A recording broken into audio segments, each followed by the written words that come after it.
Kru semangat sahabat Alim Jempa yang metuah, sebagaimana Alim tulis dalam catatan budaya leluhurnya yang terkubur, bahwa bangsa yang besar adalah bangsa yang menghargai sejarah, kutipan proklamator, Bung Karno.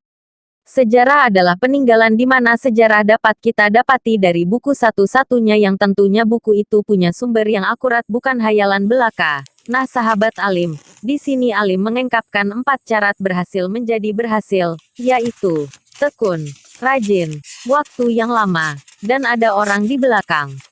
Namun dalam hal itu, Alim Jempa menulis buku yang beberapa judul, berupa syair dalam versi hikayat, budaya Aceh, Alim telah melakukan yang hal tadi, tekun, rajin, waktu yang lama. Namun poin keempat, yaitu, orang di belakang, yang jauh dari Alim harapkan, semoga sahabat Alim sudi mendukung channel Mualem Ben Nanggro, agar semua buku yang telah Alim tulis dapat terpublikasi di Belantika Panggung Bacaan.